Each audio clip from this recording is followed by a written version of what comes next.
What is up, friends? My kitchen is a complete mess, but we are in full prep Thanksgiving mode. I'm gonna take you along.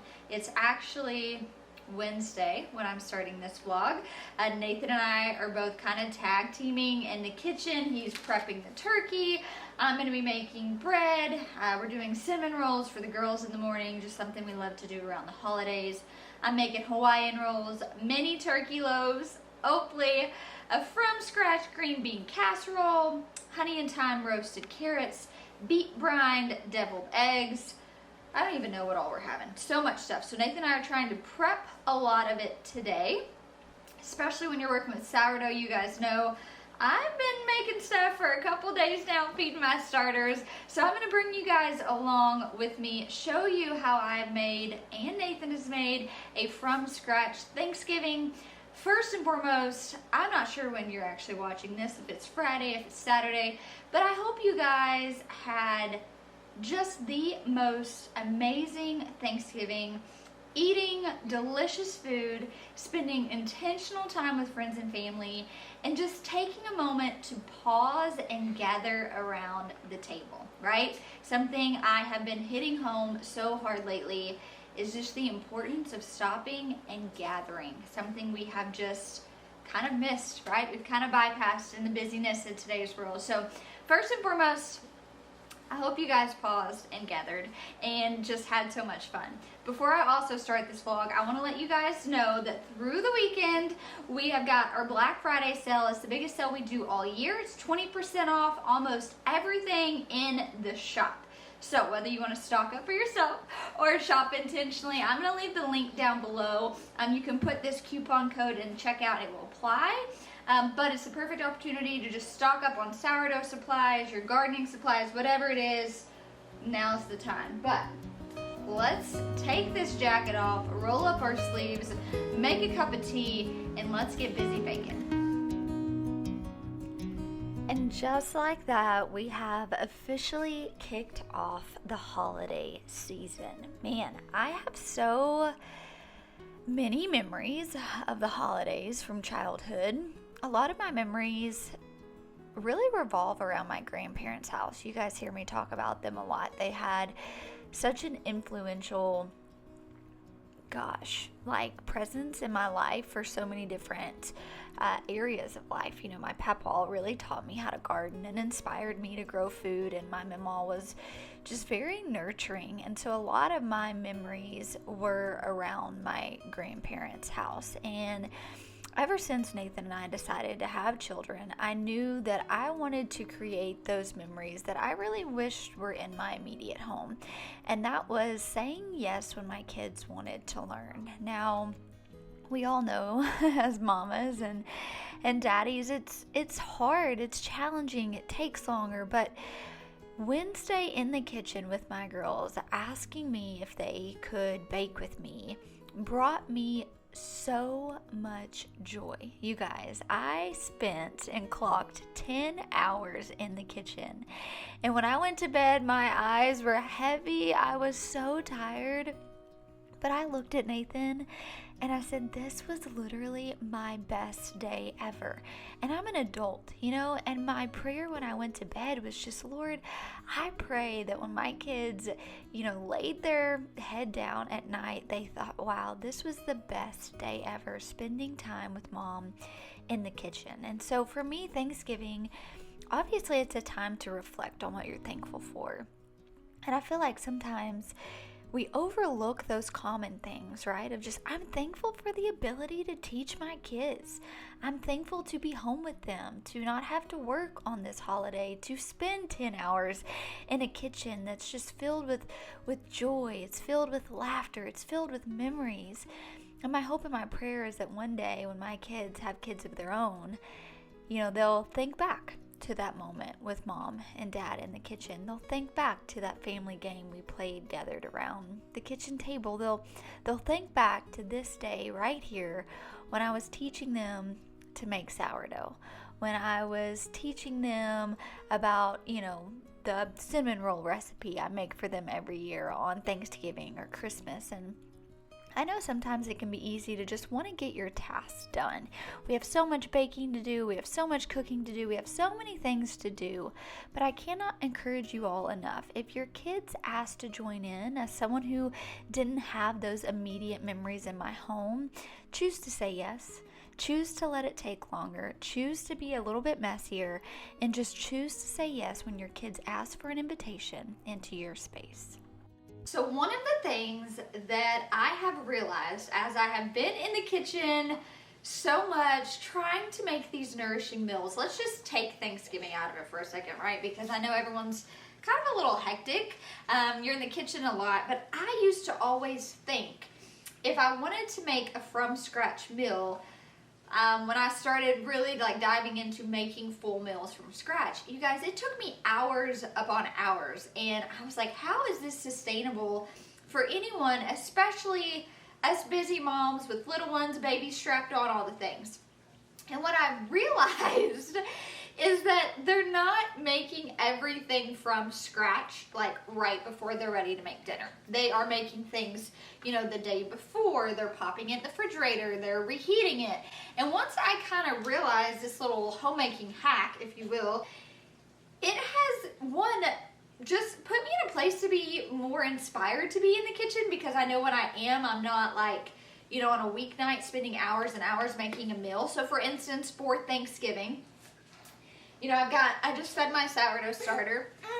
Oh no, you're telling them. Say, Mommy doesn't need to spend hours in the kitchen. Say, now we know why she does voiceovers. For everyone wondering why content has looked different for me. I try, you guys. If I only did this style of content, we'd never hang out. So that's why content looks different. But for instance, how I'm applying this for Thanksgiving, instead of being in the kitchen all day, super rushed, we kind of have a late lunch for Thanksgiving. I've got my sourdough starter that I just fed, so I'm going to be doing the dough for our rolls tonight. I'm going to let it bulk ferment overnight, then I'll get up in the morning and we'll move into like that second rise that I'll be able to bake them and pull them fresh. I'm making my sourdough loaves tonight. Again, I'll probably bake those tonight. I have them cold proofing in the fridge to buy me time. Nathan obviously has the turkey brining. I'm going to go ahead and make the cake portion of my pumpkin roll, and then in the morning I'm just going to get up and make the filling, let it sit, do all of that. I'm going to make my desserts today.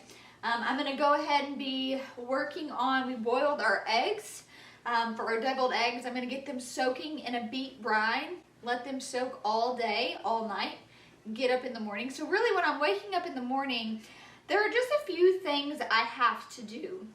And I found that this has been really beneficial if I can, brine the meat overnight that I'm cooking for the next night. If I can, soak the beans. If I can make the bread and reheat it. If I can do things like that, it really makes from scratch cooking attainable to where I'm not having to spend all the time. Now that does require planning a little bit, right? I've been more intentional with meal planning so that I can figure that out more.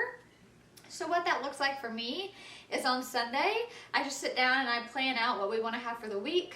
What are those things that are going to take longer to where I can stretch those for 2 nights? We can have, leftovers. And so it's really made from scratch cooking more attainable for our family in this season. It's made it more enjoyable where I want to be in the kitchen doing it. And it just doesn't feel like a chore. I feel inspired because I'm tackling it over the course of a few days. So I'm kind of sharing that with you guys here for Thanksgiving as well. So I've got, like I said, the bread in the refrigerator cold proofing. Sourdough is rising for rolls that I'll make later. I'm now going to move into peeling the eggs that Nathan boiled for me, popping them in that fermented beet brine. Let's tackle this while baby's snoozing and move on to the next thing.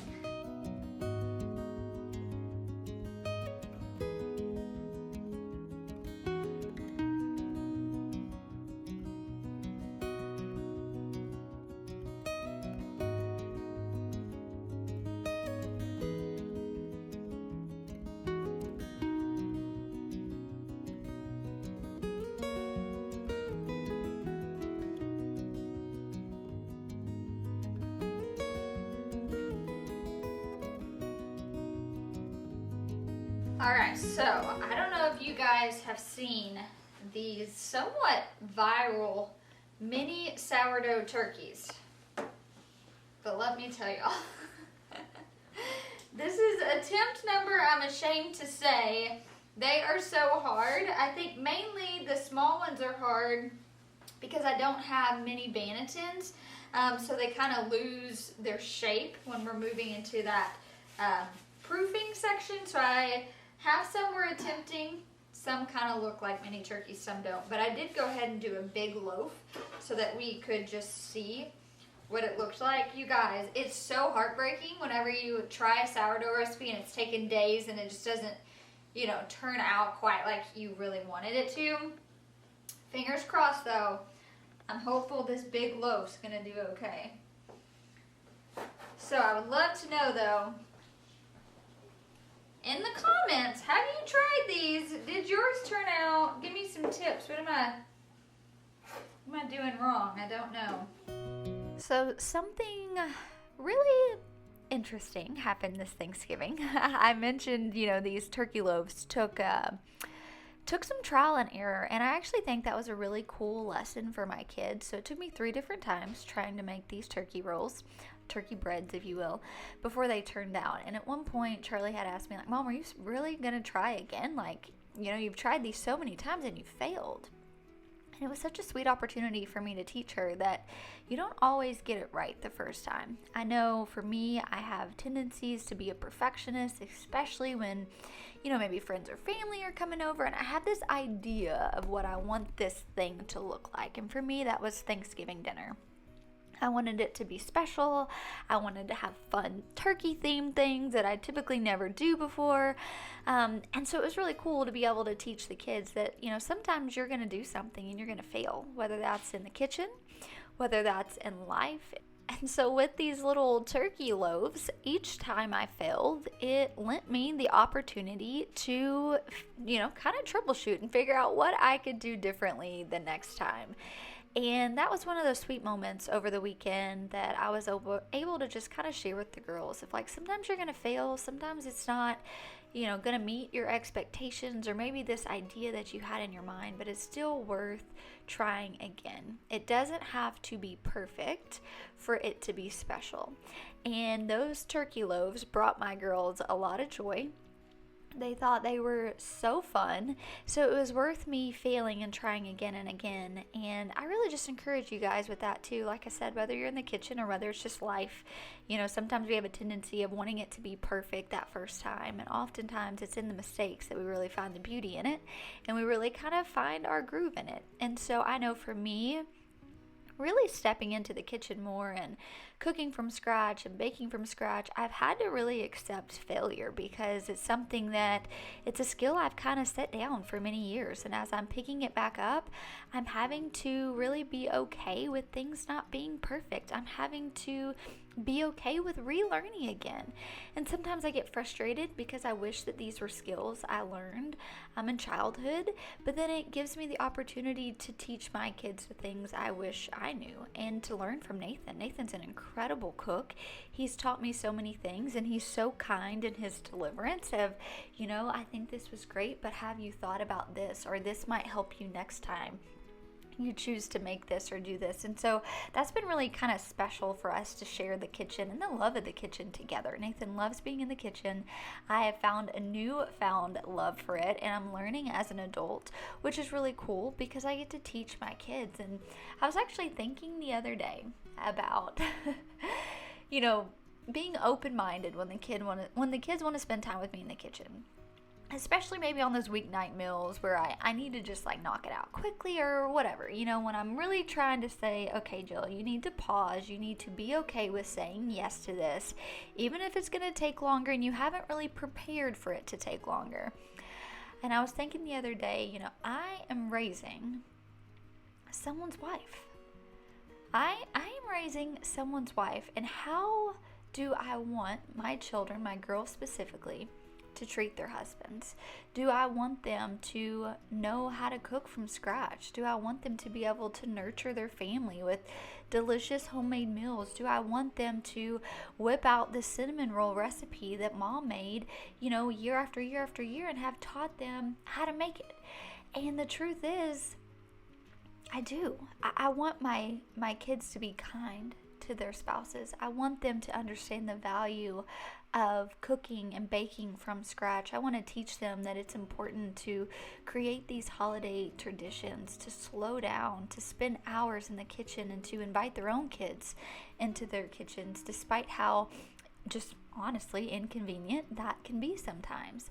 And when you look at it that way, of like, I'm not just creating memories with my own kids, I am creating memories with my kids that they will pass down to their own kids, that they'll nurture their own families with one day. That's actually really, really special, and it just had me think about things in a completely different perspective. And that was just a really sweet moment for me over this holiday, was just realizing that. So I also made a quick trip out into my cottage garden, which was surprisingly, despite the few frosts we've had, bursting with life. I mean, my roses were just kind of going crazy. We had so many herbs, which that doesn't really surprise me, so I was able to just pull a lot of herbs, but it brought me a lot of joy to spend about 30 minutes out in the garden harvesting some flowers and making this arrangement. When I think about a from scratch Thanksgiving, obviously, I think a lot about from scratch food, but I think about, from scratch intentional decor. The girls whipped up some of these beeswax candles, which have kind of been our go-to. We have been just making these every single week to have, with dinners. And so it was really cool for the girls to be able to make some of those and show the grandparents. And then just having some beautiful bouquets on the kitchen table when I know this is probably going to be my last few arrangements of the year, and we'll have to wait until the spring comes around.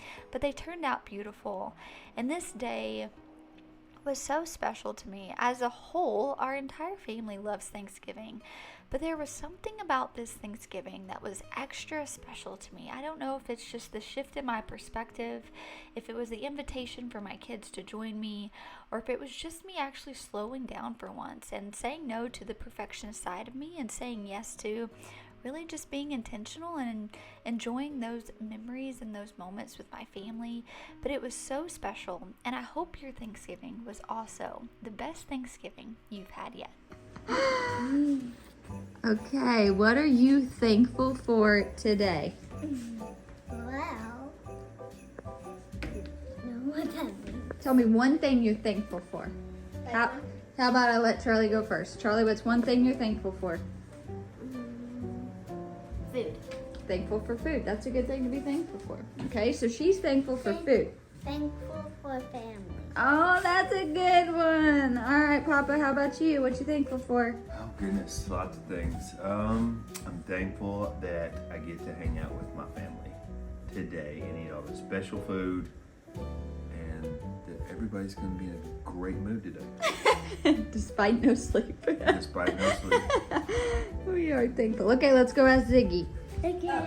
Ziggy, what are you thankful for? What do you think? I know, if I had to guess, It would be Mama. I think he'd be thankful for his endless supply of food, huh? Yeah, are you thankful for that? Are you thankful for that?